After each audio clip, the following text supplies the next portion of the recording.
Hello दोस्तों, हमारे channel super study IQ में आपका स्वागत है।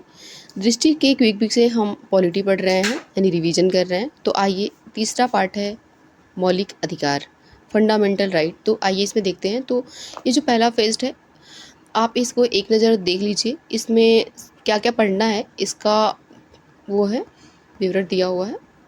आइए यहाँ से हम देखते हैं।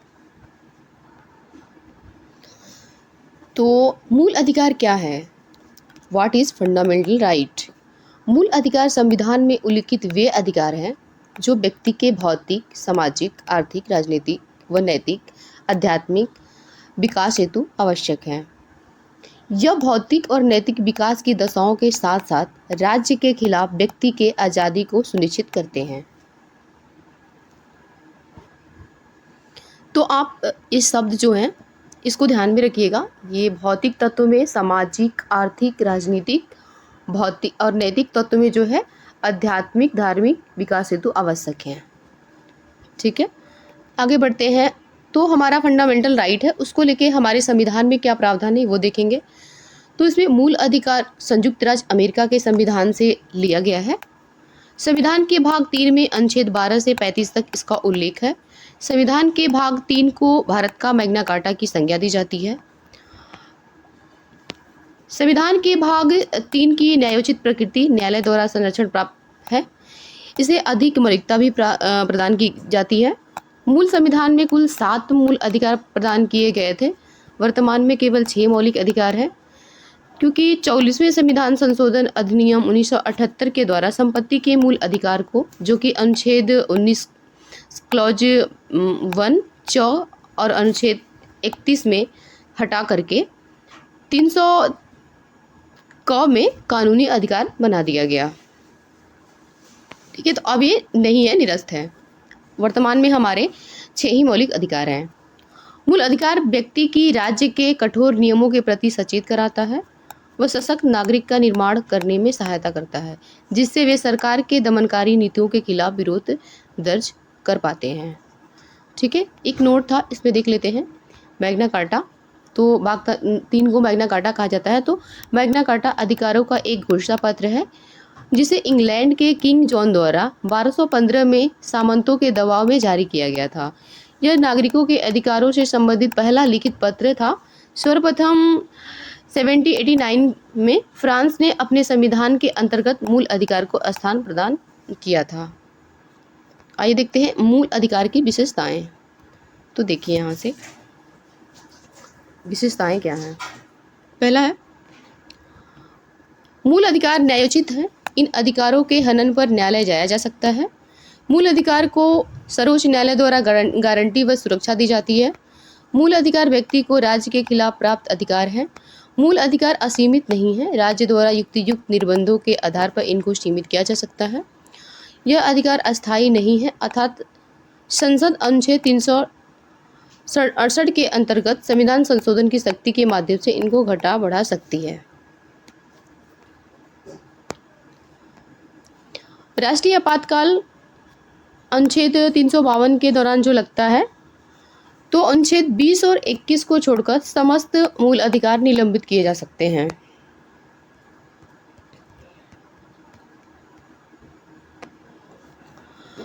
नोट में देखते हैं, 1931 में कराची अधिवेशन में सरदार वल्लभ भाई पटेल की अध्यक्षता में कांग्रेस ने एक घोषणा पत्र में मूल अधिकारों की मांग की, जिसका प्रारूप जवाहरलाल नेहरू ने तैयार किया था।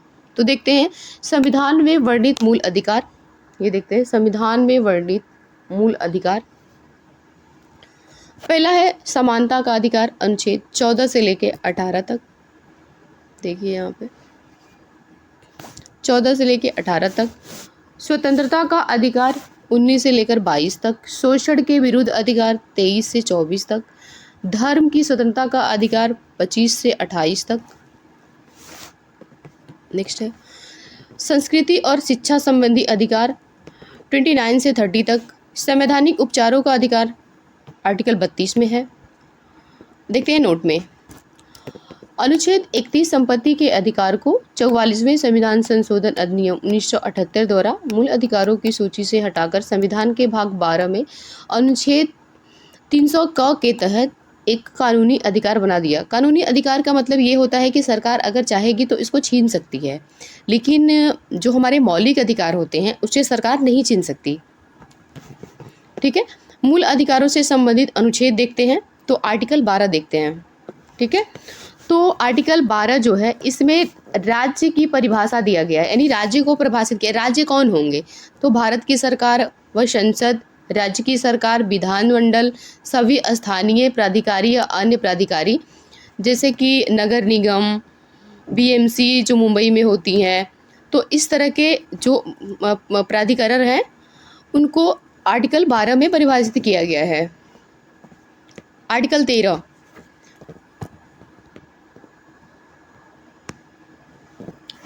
13 में मूल अधिकारों से असंगत तथा उनका अल्पीकरण करने वाली विधियां हैं।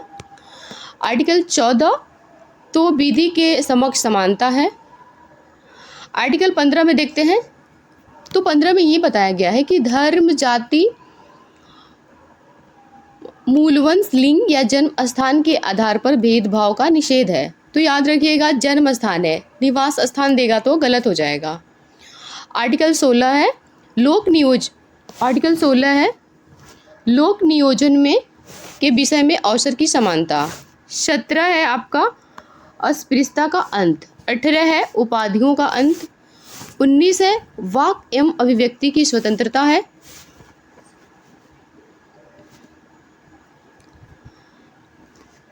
आर्टिकल 20 है अपराधों के लिए दोष सिद्ध के संबंध में संरक्षण।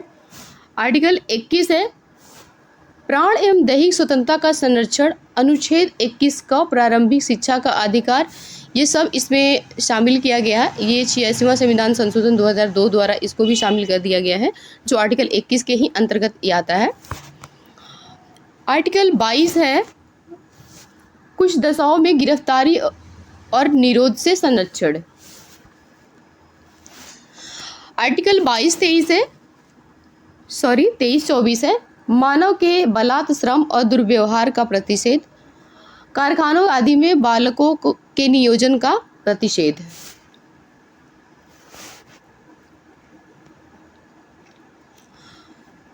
नेक्स्ट है आर्टिकल 25 से लेकर के 28 तक जो हमारे धर्म की स्वतंत्रता का अधिकार है, तो उसमें हम 25 देखते हैं अंतःकरण और धर्म को अबाध रूप से मानने, आचरण और प्रचार करने की स्वतंत्रता है। तो आर्टिकल ये 25 है। तो आर्टिकल 25 में क्या क्या है? तो अंतःकरण का है, अबाध रूप से मानने, आचरण, जैसे आप टीका लगा सकते हैं, आप कुछ भी कर सकते हैं, आप कोई भी वस्त्र धारण कर सकते हैं। तो ये जो आप जो करते हैं वो आर्टिकल 25 के अंतर्गत करते हैं। आर्टिकल 26 धार्मिक कार्यों के प्रबंधन की स्वतंत्रता। आर्टिकल 27 किसी विशेष धर्म को संपोषित करने वाले करों के समुदाय के बारे में स्वतंत्रता। आर्टिकल 28 है कुछ शिक्षा संस्थानों में धार्मिक शिक्षा या धार्मिक उपासना में उपस्थित होने के बारे में स्वतंत्रता। आर्टिकल 29 है 29 से 30 तक जो हम दिया हुआ है कि सांस्कृतिक और शैक्षणिक अधिकार की स्वतंत्रता। तो इसमें देखते हैं अल्पसंख्यक वर्गों के हितों का संरक्षण, शिक्षा संस्थाओं की स्थापना एवं प्रशासन करने पर अल्पसंख्यक वर्गों का अधिकार। 31 है संपत्ति का अनिवार्य अर्जन अब केवल कानूनी अधिकार हो गया। आर्टिकल 32 है संवैधानिक उपचारों का अधिकार, इस भाग द्वारा प्रदत्त अधिकारों को परिवर्तित कराने के लिए उपचार। यदि आपके आर्टिकल 32 ये बताता है कि यदि आपके मूल अधिकारों का हनन हो रहा हो तो आर्टिकल 32 के तहत आप न्यायालय में जा सकते हैं। अब आइए देखते हैं आर्टिकल 33। इस भाग द्वारा प्रदत्त अधिकार को बलों आदि को लागू करने में रूपांतरण करने का संसद की शक्ति। 34 है जब किसी क्षेत्र में सेना विधि प्रवृत्त है तब इस भाग द्वारा प्रदत्त अधिकार का निर्बंधन रहेगा। आर्टिकल 35 है आर्टिकल जो 35 है इस भाग में उपबंधों को प्रभावी करने के लिए विधान।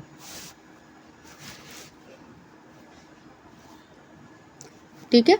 फिर देखते हैं आर्टिकल अनुच्छेद 14 से 32 तक विशिष्ट मूल अधिकारों का वर्णन है, जबकि शेष अनुच्छेदों का संबंध मूल अधिकारों से संबंधित अन्य उपबंध से है।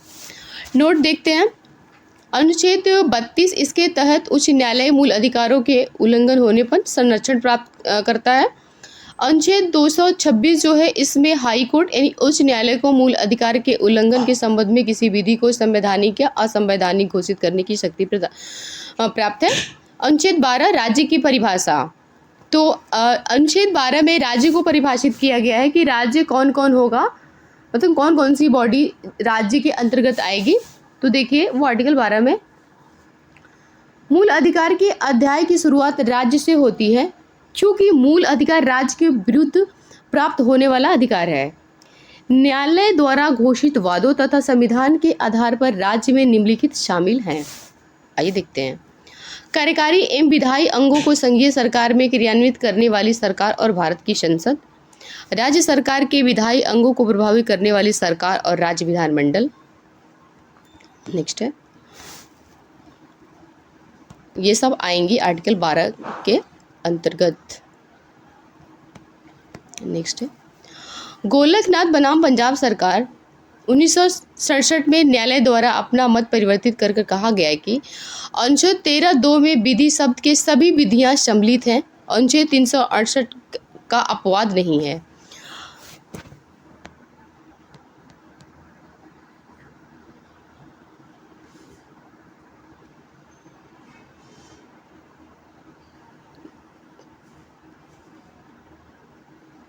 सॉरी, हम यहाँ से देखेंगे और यहाँ देखेंगे जो है कि ये राज्य की परिभाषा था, तो इसमें कौन कौन आएंगे हमने देखा, फिर हम यहाँ से देखेंगे।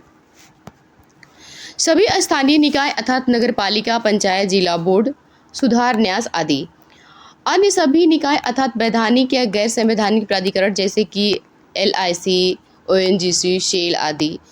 उच्चतम न्यायालय के अनुसार किसी भी उच्च निजी इकाई या एजेंसी को जो बतौर राज्य की संस्था काम कर रही हो, वह अनुच्छेद 12 के अंतर्गत राज्य में आती हैं। तो पूछेगा क्वेश्चन कि ONGC आती है राज्य के अंतर्गत, तो हाँ आती है।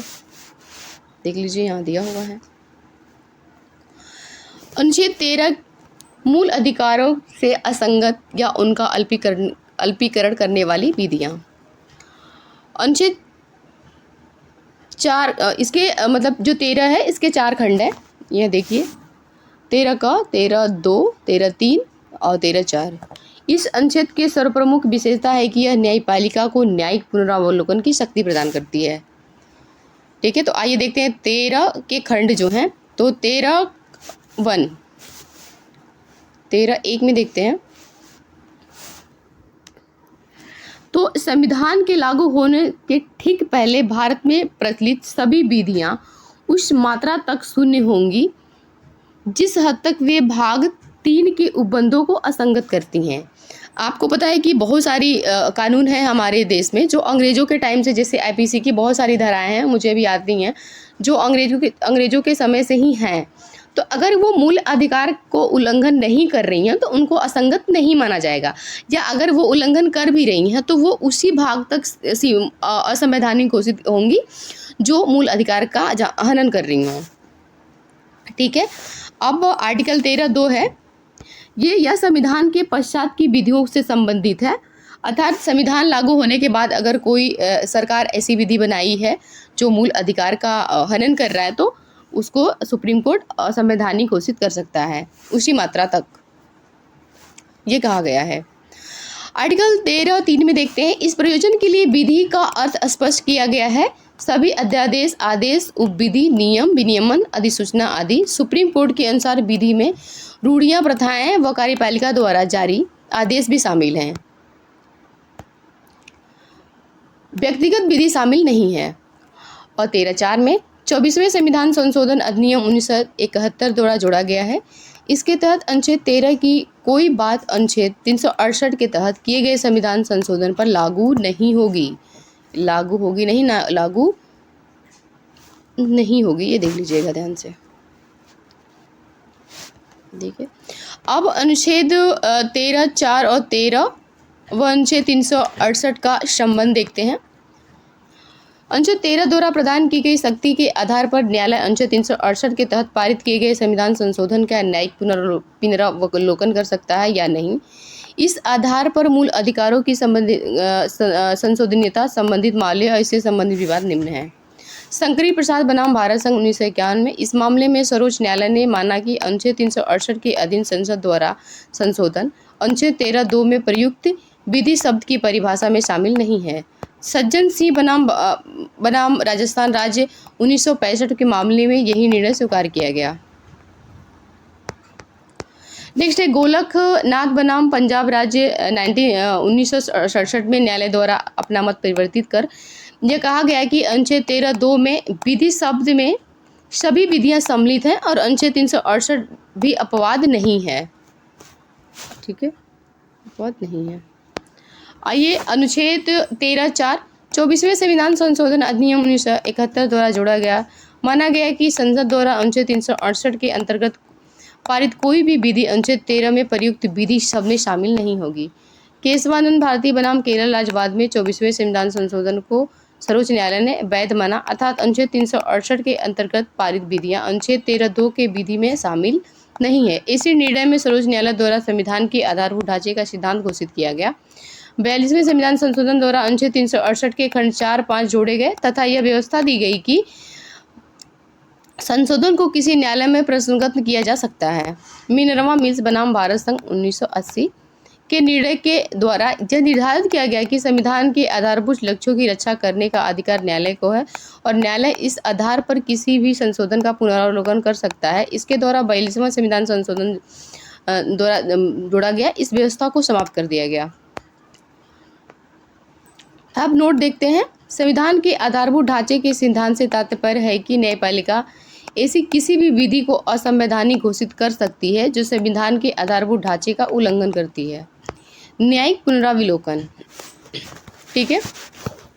न्यायिक पुनरावलोकन का संबंध शक्तियों के पृथक्करण के सिद्धांत से है, जिसमें शासन के तीनों अंग एक दूसरे से स्वतंत्र हैं किंतु एक दूसरे से पर प्रभावी नियंत्रण रखते हैं, जिसमें सर्वोच्च विधि के रूप में लिखित संविधान है। इसमें यदि विधायिका द्वारा पारित कोई कानून संविधान सहमत नहीं है तो न्यायालय ऐसे कानून को असंवैधानिक घोषित करके उसके परिवर्तन पर रोक सकती है। अनुच्छेद 13, 32, 226 आदि के माध्यम से भारतीय न्यायपालिका यह कार्य करती है। हालांकि यह अमेरिका संविधान के मूल विशेषता है।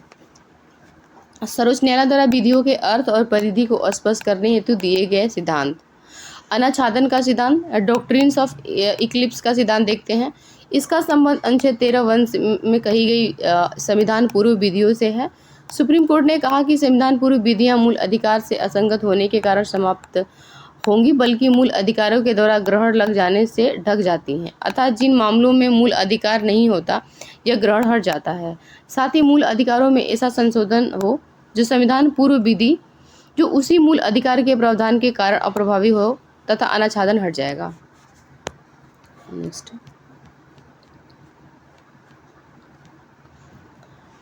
डॉक्ट्रिन ऑफ सेवरेबिलिटी का सिद्धांत देखते हैं।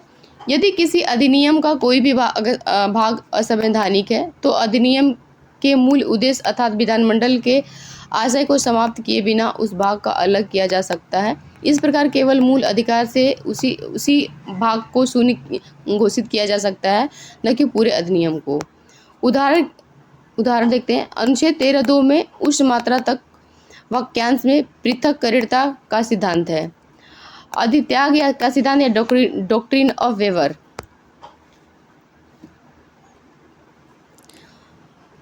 कोई भी व्यक्ति संविधान प्रदत्त मूल अधिकारों का स्वेच्छा से परित्याग नहीं कर सकता है, क्योंकि न्यायालय का मानना है कि भारत की अधिकांश जनता निरक्षर और गरीब है, अतः अपने अधिकारों के प्रति सचेत नहीं है और कुछ लोग इसका दुरुपयोग कर सकते हैं। आइए देखते हैं समानता का अधिकार, आर्टिकल 14 से 18 के बीच।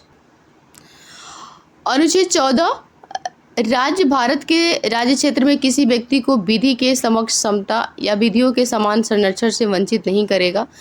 विधि के समक्ष समता का विचार ब्रिटिश मूल से उद्धृत है, जबकि विधियों के समान संरक्षण अमेरिकी संविधान से लिया गया है। देखते हैं अंतर, विधियों के समक्ष समता और विधियों के समान संरक्षण में क्या अंतर है। सभी एक समान, किसी भी व्यक्ति को विशेषाधिकार नहीं, ये होता है समता। और समान देखते हैं, विधि के माध्यम से दिए गए अधिकारों के समान परिस्थितियों में समान व्यवहार। दूसरा है कानूनी या विधि के समक्ष सभी व्यक्तियों के साथ समान व्यवहार। समान विधि के तहत सभी व्यक्तियों के लिए समान व्यवहार बिना भेदभाव के। कोई व्यक्ति चाहे अमीर हो, गरीब हो या अधिकारी हो, सामान्य विधि से बढ़कर नहीं है। यहाँ है समान विधि के तहत सभी व्यक्तियों के लिए समान व्यवहार बिना भेदभाव के। समान के साथ समान व्यवहार और ये नकारात्मक संदर्भ लिए हुए है और ये सकारात्मक संदर्भ लिए हुए है। जो हमारा ठीक है, नेक्स्ट देखते हैं नोट। उद्देश्य के आधार पर दोनों ही विधि, अवसर और न्याय की समानता की बात करते हैं। ब्रिटिश न्यायविद डाइसी ने विधि के समक्ष समता के अधिकार को विधि का शासन के सिद्धांत का मूल तत्व कहा है। सर्वोच्च न्यायालय ने भी अनुच्छेद 14 के तहत उल्लिखित विधि के शासन को ही संविधान का मूल तत्व माना है और यहाँ तक कि इसे संशोधन द्वारा भी समाप्त नहीं किया जा सकता है। अनुच्छेद 14 विधि के समक्ष समता के अपवाद। तो जो विधि के समता के सामने सभी लोग बराबर हैं, लेकिन कुछ व्यक्तियों को छूट है, जैसे राष्ट्रपति राज्यपाल के खिलाफ परमादेश जारी नहीं किया जा सकता है। राष्ट्रपति और राज्यपाल के पदरत दायित्व के खिलाफ संबंध में किसी भी न्यायालय में कोई कार्रवाई नहीं की जा सकती। अनुच्छेद 361 में ऐसा बोला गया है। विदेशी राजनयिकों, शासकों, संयुक्त राष्ट्र संघ व उनकी एजेंसियों को भारतीय न्यायालय की सिविल अथवा आपराधिक अधिकारिता से मुक्ति प्रदान करता है। भारत में सांसदों अनुच्छेद 105 और विधायकों अनुच्छेद 194 को भी अनेक विशेषाधिकार प्राप्त हैं। संसद में सांसदों द्वारा कही गई किसी भी बात के लिए उनको न्यायपालिका के प्रति जवाबदेह नहीं होना पड़ता है। अनुच्छेद 361 क के तहत मीडिया को भी विशेषाधिकार प्राप्त है। तो 361 में राष्ट्रपति, 361 क में मीडिया। और यहाँ देख लीजिएगा, भारत सांसदों को 105 और विधायकों को 194 में है। आइए देखते हैं आर्टिकल 15। आर्टिकल 15 धर्म, मूलवंश, जाति, लिंग, जन्म स्थान के आधार पर विभेद का प्रतिषेध करता है। आर्टिकल 15 राज्य को आदेश दिया गया है कि केवल धर्म, मूलवंश, लिंग, जाति, जन्म स्थान के आधार पर कोई विभेद किसी के साथ नहीं करेगा। दिए गए प्रतिषेध प्राइवेट कंपनी पर लागू नहीं और यहाँ केवल शब्द विभेद को उपयुक्त आधारों तक सीमित करता है। उदाहरण, महिलाओं को मातृत्व अवकाश दिया जा सकता है। यह लिंग तक सीमित है किंतु अवैध नहीं, क्योंकि पुरुष महिलाओं के जैविक अंतर में उत्पन्न परिणाम के कारण यह सुविधा है। और ये 15(1) में कहा गया है। 15(2) में क्या कहा गया है? राज्य के साथ साथ प्राइवेट कंपनियों को आदेश है कि दुकानों, सार्वजनिक स्थानों, होटल, मनोरंजन आदि पर या पूर्णतः या अंशतः राज्य विधि से पोषित जनता के लिए कुओं, तालाबों, सार्वजनिक समागम आदि स्थानों पर किसी के साथ भेदभाव नहीं किया जाएगा। उद्देश्य अस्पृश्यता का समाप्ति। 15(3) इस अनुच्छेद का कोई भी बात राज्य के महिलाओं और बच्चों हेतु विशेष प्रावधान करने से नहीं रोकेगी। सुप्रीम कोर्ट के नियमानुसार महिला को प्राप्त प्रसूति अवकाश केवल लिंग पर आधारित न होकर विशिष्ट शारीरिक स्थिति पर आधारित है। राज्य केवल महिलाओं द्वारा संचालित शिक्षण संस्थान की भी स्थापना कर सकता है। यह आर्टिकल 15(1), 15(2) का अपवाद है। आदित्य 15(4) प्रथम संविधान संशोधन अधिनियम 1951 के माध्यम से जोड़ा गया। मद्रास राज्य बनाम चंपकम दोराइजन मामले का निर्णय राज्य के मेडिकल और इंजीनियरिंग कॉलेजों में विभिन्न जातियों समुदायों हेतु कुछ निश्चित अनुपात में स्थानों को निर्धारित करना, सामाजिक और शैक्षणिक दृष्टि से पिछड़े वर्गों, अनुसूचित जातियों, जनजातियों हेतु विशेष प्रावधान। यह आर्टिकल 15(2) का दूसरा अपवाद है। नेक्स्ट देखते हैं, अनुच्छेद 16 देखते हैं।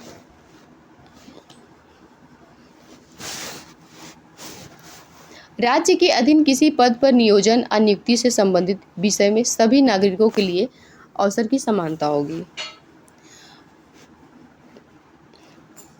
कोई नागरिक केवल धर्म, मूलवंश, जाति, लिंग, वंशक्रम, जन्मस्थान, निवास या इनमें से किसी एक के आधार पर राज्य के अधीन नियोजन या पद के संबंध में अपात्र नहीं होगा, अर्थात उसे विभेद नहीं किया जाएगा। गौरतलब है कि यहाँ अनुच्छेद 15 के विभेद के प्रतिषेध के साथ साथ 2 अन्य निवास स्थान व वंशक्रम को शामिल किया गया है। इसमें देखते हैं, दोनों में लोक नियोजन में अवसर की समानता की गारंटी दी गई है। विस्तार केवल राज्य के अधीन नौकरियों तक ही नहीं, संविदा और निजी क्षेत्र के संबंध में भी यह लागू नहीं होगा। अवसर की समता योग्यता का निर्मूलन नहीं, मानसिक शारीरिक योग्यता आवश्यक है। देखते हैं 16(3), संसद विधि बनाकर लोक नियोजन के मामले में किसी राज्य या संघ राज्य क्षेत्र में निवास संबंधी शर्तें लागू कर सकती है। यह अनुच्छेद 16(2) का अपवाद है। 16(4) देखते हैं, 16 का सब क्लॉज 4, राज्य को यह शक्ति दी गई है कि वह पिछड़े हुए नागरिकों के किसी वर्ग के पक्ष में जिसका प्रतिनिधित्व राज्य की राय में राज्य के अधीन सेवाओं में पर्याप्त नहीं है, नियुक्तियों या पदों आरक्षण पर उपबंध कर सकेगा। शर्त यह है कि वह पिछड़ा हुआ हो, राज्य के अधीन सेवाओं में पर्याप्त प्रतिनिधित्व प्राप्त न हो, और आर्टिकल 16 सब क्लॉज 5 में देखते हैं, इस अनुच्छेद की कोई भी बात किसी धार्मिक या सांप्रदायिक संस्था में किसी पदाधिकारी सदस्य की नियुक्ति में किसी विशेष धर्म के व्यक्ति को वरीयता देने से नहीं रोकती। अनुच्छेद 16(4) में अंतर्निहित शर्त यह है कि पिछड़ा वर्ग कौन है, यह जानने के लिए प्रथम पिछड़ा वर्ग आयोग काका कालेलकर की अध्यक्षता में गठित किया गया। इसकी अनुशंसाओं को राष्ट्रपति ने खारिज कर दिया। तत्पश्चात जनता पार्टी सरकार के द्वारा 1979 में द्वितीय पिछड़ा वर्ग आयोग का गठन बीपी मंडल की अध्यक्षता में किया गया। इसे मंडल आयोग भी कहा जाता है। इस आयोग का कार्य सामाजिक और शैक्षणिक दृष्टि से पिछड़े वर्ग की पहचान करना था। 1980 में रिपोर्ट सौंपी। जाति को पिछड़ापन का आधार माना गया और नौकरियों में 27% पिछड़े वर्ग हेतु सीटों को आरक्षित रखने की बात कही गई। नौकरियों में 27% के आरक्षण की व्यवस्था को 1990 में बीपी सिंह की सरकार द्वारा लागू किया गया। 1991 में बीपी सिंह नरसिम्हा राव की सरकार द्वारा आर्थिक रूप से पिछड़े वर्ग ईबीसी, विशेष रूप से उच्च जातियों की आर्थिक रूप से कमजोरों के लिए 10% आरक्षण देने की कोशिश की गई थी, जिसे उच्चतम न्यायालय ने अमान्य घोषित कर दिया। हालांकि अब इसे पारित कर दिया गया है और संवैधानिक दर्जा 103वें संविधान संशोधन के तहत दिया गया है। यहाँ नहीं दिया है, लिखा हुआ है। इंदिरा गांधी सैनी बनाम भारत संघ 1992 के मामले में मंडल केस के आरक्षण से मुद्दे पर उच्चतम न्यायालय ने फैसला दिया कि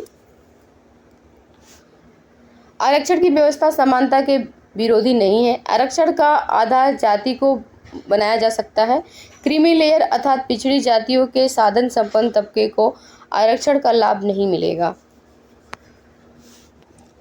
आरक्षण की अधिकतम सीमा 50% से अधिक नहीं होगी। पदोन्नति में आरक्षण नहीं लागू होगा। बैकलॉग का कैरी फॉरवर्ड नहीं होगा। आरक्षण की व्यवस्था का न्यायिक पुनरावलोकन हो सकता है। पदोन्नति में आरक्षण 77वें संविधान संशोधन अधिनियम 1995 द्वारा 16(4) क में जोड़ा गया, जिसे यह व्यवस्था की गई कि अनुसूचित जाति, अनुसूचित जनजातियों के लिए पदोन्नति में आरक्षण दिया जा सकता है। 85वां संविधान संशोधन अधिनियम 2001 के द्वारा अनुसूचित जाति, अनुसूचित जनजातियों के लिए आरक्षण के नियम के तहत पदोन्नति के मामले में परिणामी ज्येष्ठता की व्यवस्था लागू की गई। नागराजन बनाम भारत संघ 2006 में, ये देख लीजिए, एम नागराजन बनाम भारत संघ 2006, उच्चतम न्यायालय ने पदोन्नति में आरक्षण हेतु पूर्व 3 शर्तों को पूरा किया जाना अनिवार्य है, जिसमें पहला है पिछड़ेपन के प्रमाणिक आंकड़े, अपर्याप्त प्रतिनिधित्व एवं प्रशासनिक दक्षता पर प्रतिकूल प्रभाव न पड़ता हो। नेक्स्ट है अनुच्छेद 16 से संबंधित महत्वपूर्ण शब्द, तो ये परिणामी ज्येष्ठता का नियम।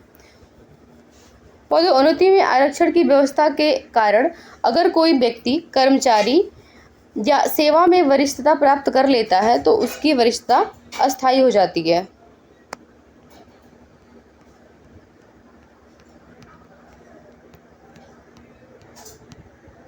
क्रीमी लेयर, अब इसकी सीमा पहले 6 लाख थी, अब इसको 8 लाख कर दिया गया है। आप देख लीजिएगा वर्तमान में कितना है, मुझे तो लग रहा 8 ही लाख अभी भी है। तो क्रीमी लेयर देखते हैं। पिछड़े वर्गों के वे लोग जो अत्यधिक संपन्न हैं, जिन्हें न्यायालय क्रीमी लेयर कहा है, क्रीमी लेयर को आरक्षण का लाभ नहीं दिया जाएगा। क्रीमी लेयर को आरक्षण का लाभ नहीं दिया जाएगा। क्रीमी लेयर से संबंधित मामले के तहत उच्चतम न्यायालय के निर्णय नवंबर 1992 में देखते हुए सरकार ने न्यायाधीश रामनंदन प्रसाद की अध्यक्षता में एक समिति का गठन किया तथा उसे क्रीमी लेयर के अंतर्गत आने वाले विभिन्न वर्गों की पहचान करने का कार्य सौंपा। समिति ने जांच के बाद जो प्रतिवेदन प्रस्तुत किया उसके अनुसार अग्रलिखित व्यक्तियों के बच्चों को आरक्षण का लाभ नहीं मिलेगा, जैसे राष्ट्रपति, उपराष्ट्रपति, उच्चतम न्यायालय एवं उच्च न्यायालय के न्यायाधीश, संघ एवं राज्य लोक सेवा के अध्यक्ष एवं सदस्य, मुख्य निर्वाचन आयुक्त, नियंत्रक, एक महालेखा परीक्षक, केंद्रीय तथा लोक सेवा श्रेणी तथा श्रेणी बी के अधिकारी, सार्वजनिक क्षेत्रों के उपक्रमों, बैंकों में कर्नल के समकक्ष या उस उच्च पद धारण करने वाले व्यक्ति। सरकार ने मई 2013 में क्रीमी लेयर के मापदंड को 6 लाख कर दिया था, अब ये 2020-21 में 8 लाख हो गया है। बैकलॉग क्या है आइए देखते हैं। रिक्त सीटों को भरे जाने की योग्यता बैकलॉग है। यदि पिछड़े वर्गों के लिए आरक्षित पद नहीं भर पाते हैं तो इन पदों को इनके लिए अगले वर्ष तक आरक्षित पदों की संख्या में जोड़ दिया जाएगा। अगर अगले वर्ष तक भी ऐसा नहीं होता है तो इन्हें सामान्य श्रेणी में बदल दिया जाएगा। यह है बैकलॉग। अनुच्छेद 17 जिसमें अस्पृश्यता का अंत है। देखिए दोस्तों, ये संविधान का एकमात्र आर्टिकल है जिसका कोई अपवाद नहीं है, जबकि जितने भी अब हम पढ़े हैं आर्टिकल 15, 16, 17, 14, तो उस सबके हम अपवाद देखे हैं कि कोई ना कोई अपवाद था, पर एकमात्र आर्टिकल 17 है जिसका कोई अपवाद नहीं है। मतलब भेदभाव का कोई वो नहीं, आप किसी भी आधार पे किसी भी व्यक्ति से भेदभाव नहीं कर सकते हैं। आइए देखते हैं। अनुच्छेद 17 में घोषणा की गई है कि अस्पृश्यता का अंत किया जाता है और उसका किसी भी रूप में आचरण निषिद्ध किया जाता है। अस्पृश्यता से उपजी नियोग्यता को लागू करना अपराध होगा, जो विधि के अनुसार दंडनीय भी होगा। अगर आप किसी से भेदभाव करते हैं तो ये दंडनीय है। अनुच्छेद 17 और अनुच्छेद 35 संसद को यह शक्ति प्रदान करता है कि वह अस्पृश्यता के आचरण हेतु दंड की विधि का निर्माण करे। संसद द्वारा 1955 में अस्पृश्यता निरोधक नियामक का निर्माण किया गया और 1976 में अधिनियम में संशोधन किया गया और इसका नाम सिविल अधिकारी संरक्षण अधिनियम 1955 रख दिया गया।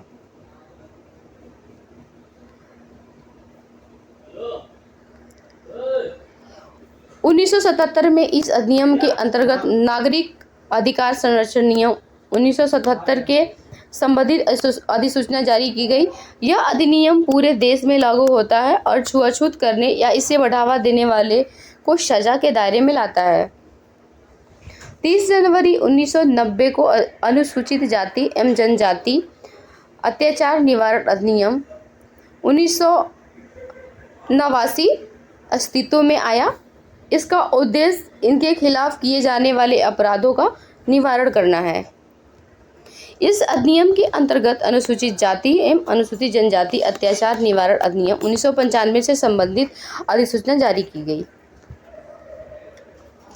इस अन्य बातों के अतिरिक्त राहत एवं पुनर्वास संबंधी नियम भी शामिल हैं।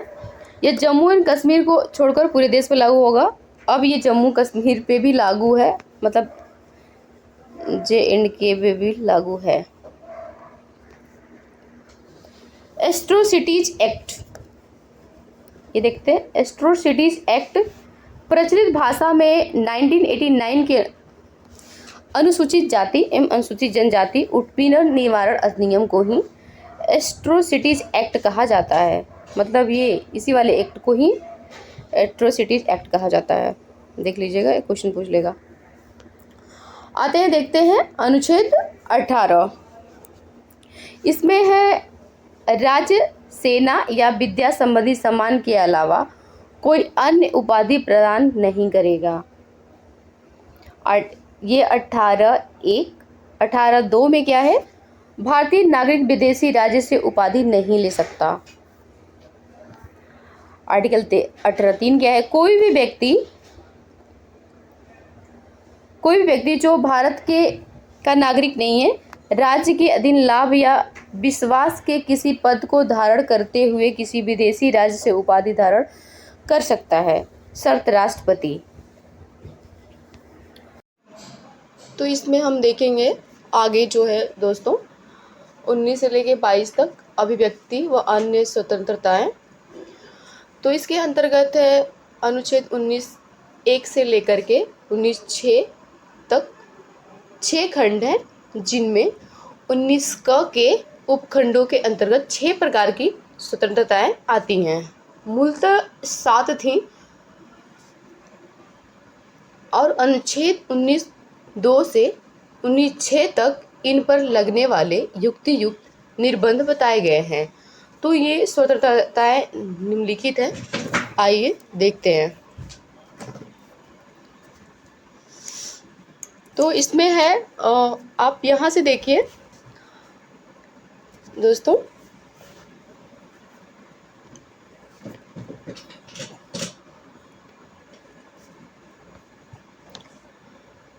उन्नीस से 1 में जो है भाषण और अभिव्यक्ति की स्वतंत्रता। नोट में देख लीजिए, इंडियन एक्सप्रेस बनाम भारत संघ 1985 के केस में सुप्रीम कोर्ट 19(1) क के वर्णित विचार एवं अभिव्यक्ति की स्वतंत्रता, प्रेस की स्वतंत्रता को ही निहित माना। मतदाता का अधिकार संबंधी सूचना का अधिकार भी सर्वोच्च न्यायालय द्वारा 19(1) क में ही अंतर्निहित माना गया है। 19(1) ख देखते हैं। तो 19(1) ख में है शांतिपूर्ण और हथियार रहित सम्मेलन का अधिकार। 19(1) ग में है संगम या सहकारी समिति बनाने का अधिकार। ये देखिए, आप याद रखिएगा 97वां कॉन्स्टिट्यूशन अमेंडमेंट जो सहकारी समिति से ही संबंधित है। ये देखिए, नेक्स्ट है,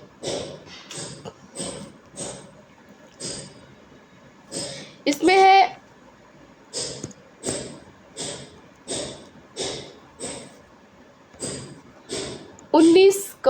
घ में क्या दिया है? तो भारत के राज्य क्षेत्र में अबाध संचरण का अधिकार। 19 क अंगा में भारत के किसी भी भाग में निवास करने या बसने का अधिकार। 19 क छ में है कोई वृत्ति, उपजीविका, व्यवसाय या व्यापार करने का अधिकार।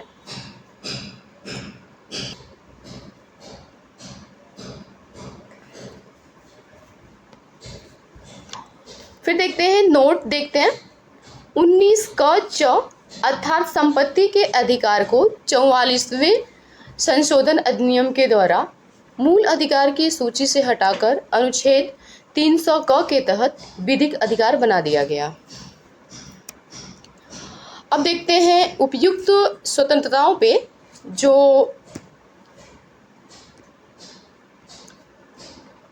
19(2) से 19(6) तक की युक्तियुक्त निर्बंधों का घोषणा जो है वो है, मतलब आपको जो अधिकार मिले हैं वो सिर्फ अधिकार ही नहीं है, उसको छीना भी जा सकता है अगर आप उसका दुरुपयोग करते हैं तो आइए देखते हैं अनुच्छेद 19(2). तो अनुच्छेद 19(2) में क्या कहा गया है?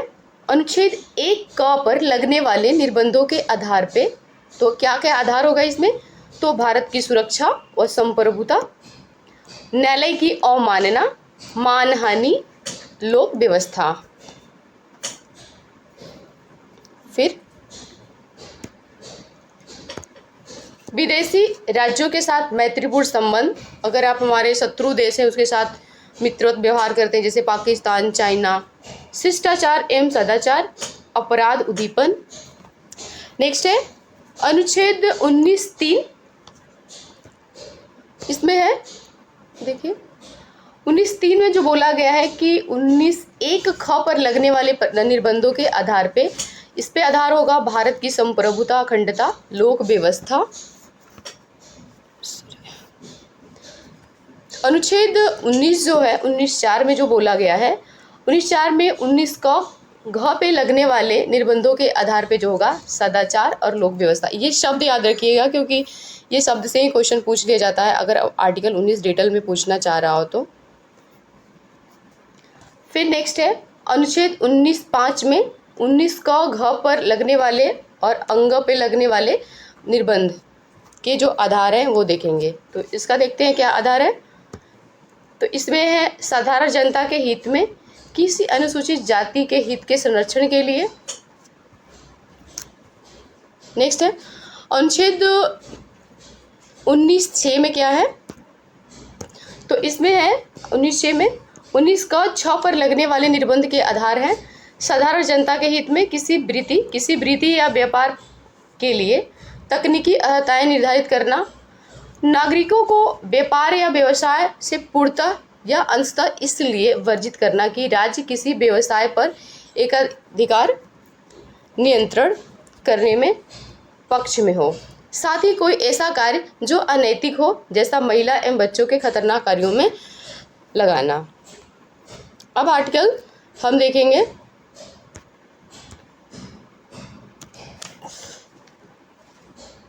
20, अपराधों के लिए दोष सिद्धि के संबंध में संरक्षण।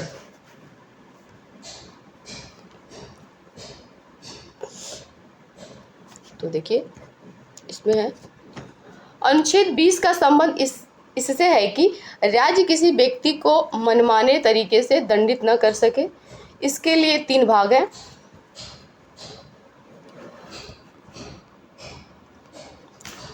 तो आर्टिकल जो 20 है उसके 3 भाग हैं, देखते हैं 20(1) क्या है।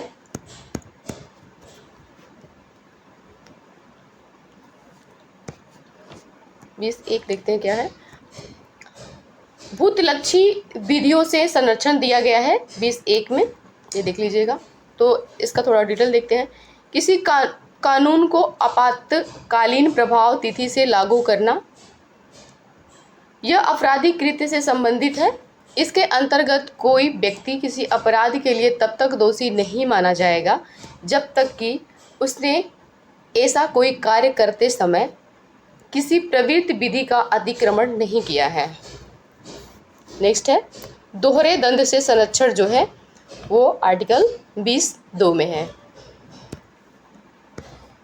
इसमें है दोहरे दंड से संरक्षण आर्टिकल 20, किसी व्यक्ति को एक ही अपराध के लिए 2 बार से अधिक अभियोजित या दंडित नहीं किया जा सकता। यह निषेध केवल न्यायिक दंड के संदर्भ में है। विभागीय व प्रशासनिक दंड दिया जा सकता है।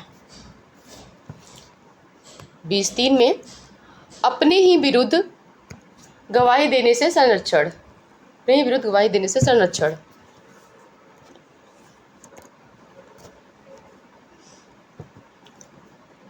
आइए इसमें देखते हैं आपराधिक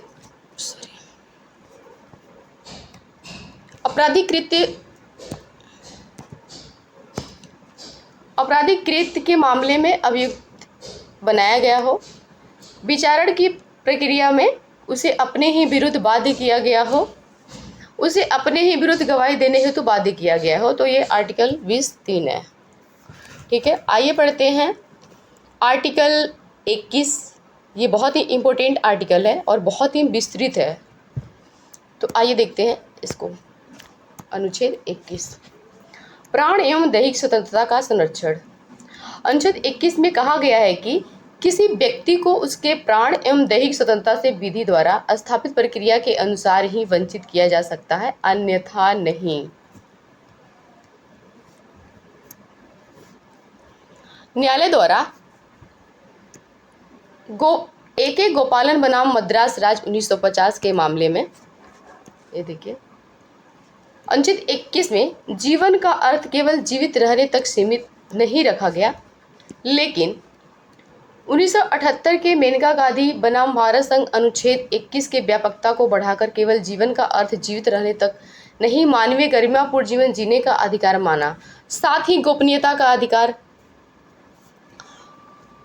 भोजन का अधिकार, रोटी का अधिकार, स्वच्छ पर्यावरण का अधिकार आदि अनुच्छेद 21 में शामिल किए गए। तो ये देख लीजिए। और ये है विधि द्वारा स्थापित प्रक्रिया और एक है यथोचित विधि प्रक्रिया। तो एक नज़र देख लीजिए इसको। तो ये है ब्रिटिश से संविधान से लिया गया है, ये अमेरिका के संविधान से लिया गया है, और ये ब्रिटिश संविधान की संसदीय सर्वोच्चता को बताता है, और इसमें न्यायपालिका की सर्वोच्चता की बात कही गई है। नेक्स्ट है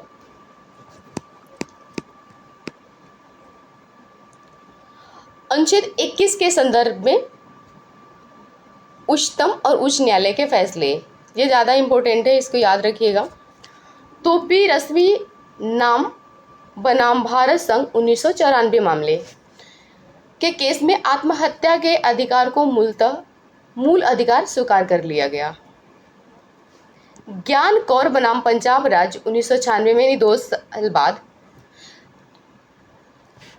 इसमें आत्महत्या के अधिकार को मूल अधिकार स्वीकार नहीं किया गया, जीवन जीने पर जोर दिया गया इसमें, कि मतलब आप मर नहीं सकते जब चाहो।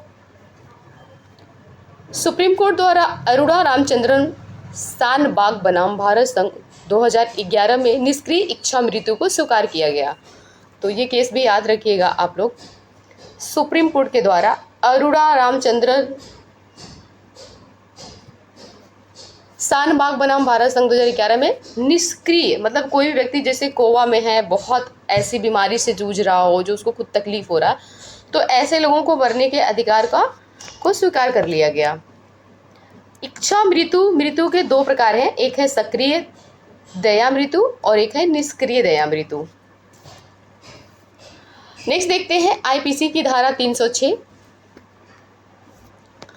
इसमें किसी व्यक्ति के लिए ऐसे हालात पैदा करना जिससे वो आत्महत्या को मजबूर हो जाए, यह गैर जमानती धारा है। इसके अंतर्गत दोषी व्यक्ति को 10 साल तक सजा व जुर्माना हो सकता है। सेशन कोर्ट के ऊपरी अदालत में ही सुनवाई का अधिकार है। आईपीसी की धारा 307 किसी व्यक्ति पर हत्या के इरादे से चोट पहुंचाने पर केस दर्ज किया जाता है, यह भी गैर जमानती अपराध है और 10 साल की सजा व जुर्माना के साथ इसमें ऊपरी अदालत की सुनवाई का अधिकार है। आईपीसी की धारा 309 आत्महत्या का प्रयास करना दंडनीय अपराध है। अनुच्छेद 21 का देख लीजिए, ये भी इम्पोर्टेंट है। अनुच्छेद 21 का शिक्षा का अधिकार है। ये तो राज्य, इसमें राज्य है, याद रखिएगा। तो इसमें राज्य की बात कहा गया है। राज्य 6 से 14 वर्ष के बच्चों को अनिवार्य एवं निःशुल्क शिक्षा उस प्रक्रिया से देगा जो वह उचित समझे। इसको 86वें संविधान संशोधन अधिनियम 2002 में जोड़ा गया है। देश में पहली बार नदी को मिला संवैधानिक दर्जा, तो देख लीजिए उत्तराखंड का जो हाई कोर्ट है, गंगा यमुना नदी को विधिक व्यक्ति यानी लीगल पर्सन की तरह अधिकार का प्रदान किया गया, अर्थात इन नदियों को संवैधानिक दर्जा प्राप्त हो गया। अब इन नदियों को क्षति पहुंचाना और किसी इंसान को क्षति पहुंचाने जैसा माना जाएगा।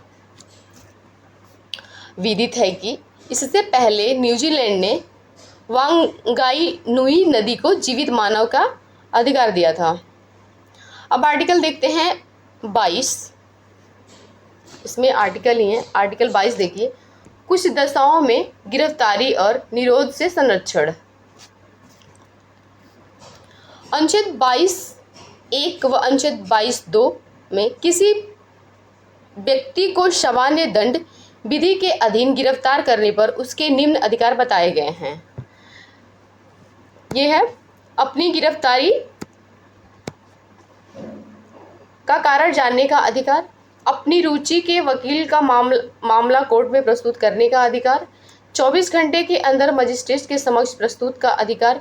इन 24 घंटों में अवकाश यात्रा में लगा समय शामिल नहीं होगा। नेक्स्ट है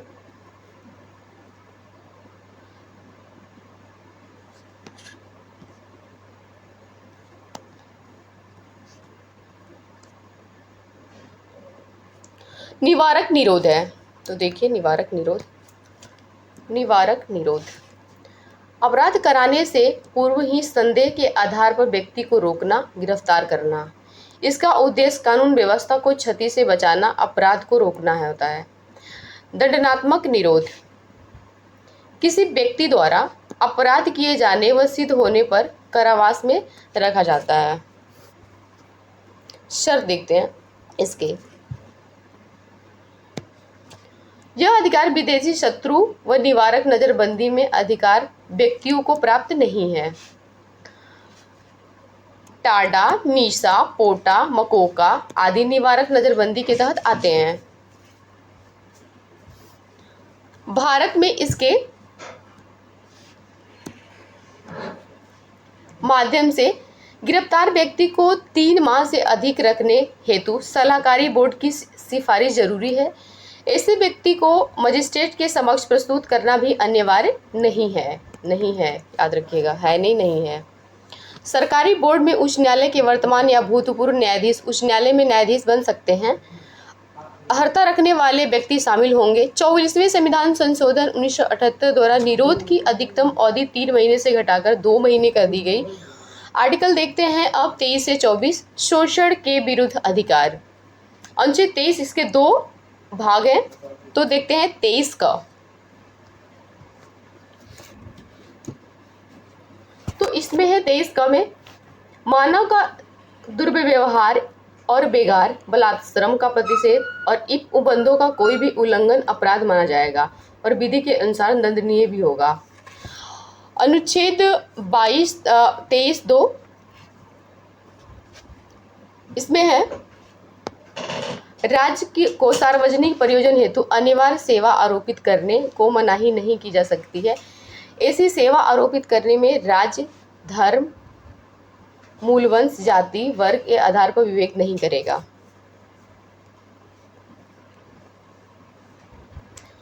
मानव दुर्व्यवहार में शब्द शामिल है पुरुष, महिला एवं बच्चों की वस्तु के समान खरीद बिक्री, महिला और बच्चों के अनैतिक दुर्व्यवहार, इसमें वेश्यावृत्ति भी शामिल है, देवदासी व दास। संसद द्वारा अनुच्छेद 35 में प्राप्त शक्ति द्वारा मानव दुर्व्यवहार और बंधुआ मजदूरी के लिए दंड की व्यवस्था हेतु 2 कानून बनाए गए हैं। तो आर्टिकल 35 के द्वारा 2 कानून: अनैतिक दुर्व्यवहार निवारण अधिनियम 1956, बंधुआ मजदूरी उन्मूलन अधिकार अधिनियम 1976। 24 देखते हैं आर्टिकल।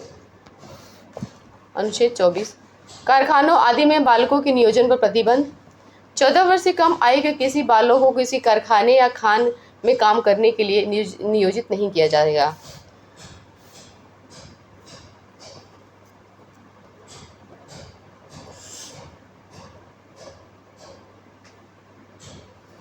परिसंकटमय नियोजन में नहीं लगाया जाएगा। संसद 14 वर्ष से कम उम्र के बच्चों को जोखिमपूर्ण कार्यों में प्रतिबंध हेतु बनाए गए कानून: कारखाना अधिनियम 1948, श्रम अधिनियम 1951, खान अधिनियम 1952, बाल श्रम प्रतिषेध अधिनियम 1986, बाल श्रम निषेध एवं नियमन अधिनियम 2016 आदि। कैलाश सत्यार्थी, ये सोशल वर्कर थे, तो इनको देख लीजिए। कैलाश सत्यार्थी 2014 में शांति का नोबेल पुरस्कार विजेता द्वारा कालीन, कांच, ईंट भट्ठों, पत्थर खदानों, घरेलू बलात् मजदूरों व खतरनाक उद्योग में संलग्न बच्चों को मुक्त कराया गया। इसके संगठन का नाम है बचपन बचाओ आंदोलन, वो ये इम्पोर्टेंट है। तो कैलाश सत्यार्थी के संगठन का नाम है बचपन बचाओ आंदोलन। 2014 में इसको नोबेल पुरस्कार दिया गया था। धर्म की स्वतंत्रता का अधिकार, आर्टिकल 25 से 28। तो आइए देखते हैं आर्टिकल 25। इसके खंड भी हैं 1, 2, तो 25 का देखते हैं। सभी व्यक्तियों को अंतःकरण की स्वतंत्रता और धर्म के अबाध रूप से मानने, आचरण करने और प्रचार करने का अधिकार है। 25(2) इसके अंतर्गत युक्तियुक्त निर्बंध लगाए गए हैं। अनुच्छेद 25 में 2 मुख्य स्पष्टीकरण हैं। सिखों को कृपाण धारण करने का अधिकार होगा। हिंदू शब्द में जैन, सिख, बौद्ध सम्मिलित हैं। फादर स्टेनिस्लॉस बनाम मध्य प्रदेश राज्य 1977 में प्रश्न उठाया गया कि क्या धर्म के प्रचार के अंतर्गत धर्मांतरण समाहित है। इसी संदर्भ में सर्वोच्च न्यायालय द्वारा निर्णय दिया गया कि अनुच्छेद 25 के तहत धर्मांतरण करवाने का अधिकार मूल अधिकार नहीं है। हालांकि कोई भी व्यक्ति स्वेच्छा से धर्मांतरित होना चाहे तो वह हो सकता है। अनुच्छेद 26 धार्मिक कार्यों के प्रबंधन की व्यवस्था देख लीजिए। तो ये लोक व्यवस्था, सदाचार, स्वास्थ्य के अधीन रहते हुए एसपी मित्तल बनाम भारत संघ 1982 मामले में सर्वोच्च न्यायालय ने अनुच्छेद 26 में उल्लिखित धार्मिक स्वतंत्रताओं के संदर्भ में 3 आधार पर किसी संगठन को धार्मिक समुदाय माना गया। इस पहला है, यहाँ देखिए, ऐसे व्यक्तियों का समूह जिनका विश्वास किसी आध्यात्मिक विकास से जुड़ी हुई सामान्य जीवन पद्धति में हो। दूसरा है, साथ ही उस समूह का एक संगठन ढांचा भी होना चाहिए। तीसरा है, समूह का एक विशिष्ट नाम भी होना चाहिए। अब आइए देखते हैं आर्टिकल 27। किसी विशेष धर्म की अभिव्यक्ति के लिए करों के संदाय के बारे में स्वतंत्रता। किसी भी व्यक्ति को ऐसे करों के भुगतान करने के लिए बाध्य नहीं किया जाएगा जिनके आगम किसी धर्म की उन्नति के लिए व्यय किए जाते हैं। नोट, अनुच्छेद 27 कर लगने का निषेध करता है, शुल्क यानी शुल्क फी लगने का नहीं। तो कर आप नहीं ले सकते धर्म के नाम पे, लेकिन शुल्क ले सकते हैं। राज्य किसी धर्म विशेष की उन्नति के लिए राजकीय धन का प्रयोग नहीं करेगा, किंतु यदि राज्य विभिन्न धर्मों को समान महत्व देते हुए धन खर्च करता है तो उसके अनुच्छेद 27 का उल्लंघन नहीं माना जाएगा। उदाहरण के लिए हज सब्सिडी वर्तमान परिस्थिति में उचित है क्योंकि इस अपेक्ष में अमरनाथ यात्रा, कुंभ मेले का नियोजन आदि सर्वधर्म समभाव की भावना को प्रोत्साहित करने हेतु किया जाता है। अनुच्छेद 28 देखते हैं। अनुच्छेद 28 कुछ शिक्षा संस्थाओं में धार्मिक शिक्षा या धार्मिक उपासना में उपस्थित होने के बारे में स्वतंत्रता इसमें है। 28(1) देखते हैं। राज्य निधि से पूर्णतः पोषित किसी शिक्षा संस्थान में कोई धार्मिक शिक्षा नहीं दी जाएगी। आर्टिकल 2 में खंड 1 की कोई ऐसी बात शिक्षा संस्था पर नहीं लागू होगी जिनका प्रशासन राज्य करता हो, परंतु जो किसी ऐसे विन्यास या न्यास के आधिपत्य में गठित हुई हो जिनके अनुसार उस शिक्षा संस्था में धार्मिक शिक्षा देना आवश्यक है। 28(3) राज्य द्वारा मान्यता प्राप्त और राज्य निधि द्वारा सहायता प्राप्त शिक्षा संस्थान में शामिल होने वाले किसी भी व्यक्ति को धार्मिक शिक्षा में भाग लेने, उपासना करने हेतु बाध्य नहीं किया जाएगा जब तक वह स्वयं या अवयस्क होने पर उसके संरक्षक सहमति न दे दे। धार्मिक शिक्षा क्या है? केवल धर्म ग्रंथ को पढ़ना ही धार्मिक शिक्षा नहीं है। धार्मिक शिक्षा नकारात्मक उद्देश्य लिए हुए होती है। जब किसी धर्म विशेष द्वारा धर्म से संबंधित व्यक्ति को किसी विशेष उद्देश्य से पढ़ाया जाता है, यानी धर्म की गलत व्याख्या कर पढ़ाया जाता है, तो यह धार्मिक शिक्षा के अंतर्गत आता है। शिक्षा संस्था, धार्मिक शिक्षा, तो जो शिक्षा संस्था होती है वो राज्य द्वारा पूर्णतः पोषित होती है, ये नहीं होती है। राज्य द्वारा आर्थिक सहायता प्राप्त होता है। इसके लिए राज्य, धार्मिक शिक्षा के लिए राज्य बाध्य नहीं है। राज्य द्वारा मान्यता प्राप्त होता है, इसको भी मान्यता प्राप्त होता है लेकिन बाध्य नहीं है। देख सकते हैं। अनुच्छेद 29 अल्पसंख्यक वर्गों के हितों का संरक्षण। तो देखते हैं 29 का, भारत के प्रत्येक नागरिक को किसी अपनी विशिष्ट भाषा, लिपि, संस्कृति उसे बनाए रखने का अधिकार होगा। राज्य द्वारा पोषित यह राज्य विधि द्वारा सहायता प्राप्त किसी शिक्षा संस्था में प्रवेश से किसी भी नागरिक को केवल धर्म, मूल वंश, जाति, भाषा इनमें से किसी के आधार पर वंचित नहीं किया जाएगा। ये आर्टिकल 29(2) कहता है। अब नेक्स्ट देखते हैं। संस्कृति जीवन पद्धति है, इसमें लोक नृत्य, गायन, चित्रकला, त्यौहार आदि सम्मिलित है। अनुच्छेद 30 देखते हैं। शिक्षा संस्थाओं की स्थापना एवं प्रशासन करने का अल्पसंख्यकों का अधिकार। तो 30(1) धर्म या भाषा पर आधारित अल्पसंख्यक वर्गों को अपनी रुचि के अनुसार शिक्षा संस्थानों की स्थापना और प्रशासन का अधिकार होगा। 44वें अब 30 क देखते हैं। 44वां संविधान संशोधन अधिनियम 1978 में जोड़ा गया अल्पसंख्यक शिक्षा संस्थान की संपत्ति के अनिवार्य अर्जन के लिए विधि बनाते समय राज्य यह सुनिश्चित करेगा कि ऐसी संपत्ति के अर्जन के लिए विधि द्वारा नियत रकम या मुआवजा होना चाहिए जिससे इस खंड के अधीन प्रत्याभूत अधिकार निराकृत या निर्बंधित न हो। 30(2) देखते हैं। शिक्षा संस्थाओं को सहायता देने में राज्य किसी धर्म या भाषा आधारित किसी अल्पसंख्यक वर्ग के प्रबंधन के आधार पर भेदभाव नहीं करेगा। TMA पाई फाउंडेशन बनाम कर्नाटक राज्य 2002 के मामले में सर्वोच्च न्यायालय द्वारा अल्पसंख्यक वर्ग की पहचान हेतु 2 आधार बताए गए हैं, राष्ट्रीय और प्रांतीय। तो ये देख लीजिए। अल्पसंख्यक शब्द को संविधान में परिभाषित नहीं किया गया है। ये नहीं बताया गया है कि अल्पसंख्यक कौन होंगे।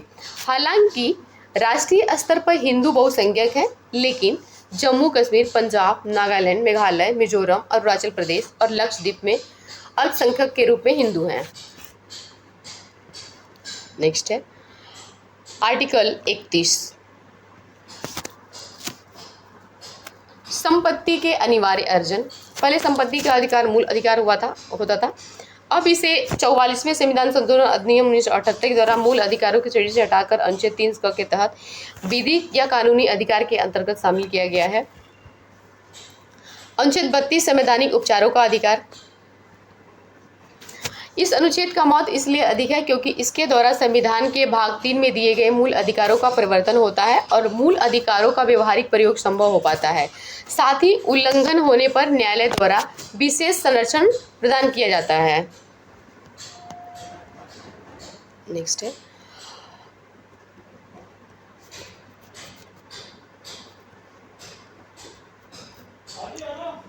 यहां से देखते हैं अनुच्छेद 32। इसके महत्व के लिए इस अनुच्छेद का महत्व इसलिए अधिक है चूंकि इसके द्वारा संविधान के भाग 3 में दिए गए मूल अधिकारों के परिवर्तन होता है और मूल अधिकारों का व्यवहारिक प्रयोग संभव हो पाता है। आप इसी आर्टिकल को लेकर के यदि आपके मूल अधिकार का उल्लंघन हुआ है तो आप न्यायालय जा सकते हैं। साथ ही उल्लंघन होने पर न्यायालय द्वारा विशेष संरक्षण प्रदान किया जाता है। देखते हैं डॉक्टर भीमराव अंबेडकर, जानते ही होंगे। यदि मुझसे पूछा जाए कि संविधान में कौन सा अनुच्छेद सबसे महत्वपूर्ण है जिनके बिना संविधान निरर्थक ही हो जाएगा, तो मैं इसके लिए अनुच्छेद 32 के सिवा किसी और अनुच्छेद का नाम नहीं लूंगा। यह संविधान की आत्मा है, उसका हृदय है। अनुच्छेद 32 के तहत सर्वोच्च न्यायालय व अनुच्छेद 226 के तहत उच्च न्यायालय किसी व्यक्ति के मूल अधिकार के उल्लंघन पर 5 प्रकार के रिट जारी कर संज्ञान लेता है। ये निम्नलिखित है। तो आइए देखते हैं। अनुच्छेद 32(2) 5 प्रकार की रिटें जारी की जाती हैं, जिसमें पहला है बंदी प्रत्यक्षीकरण, हैबियस कॉर्पस। ये सरकारी या निजी दोनों व्यक्तियों के लिए खिलाफ जारी किया जा सकता है। देखते हैं इसको।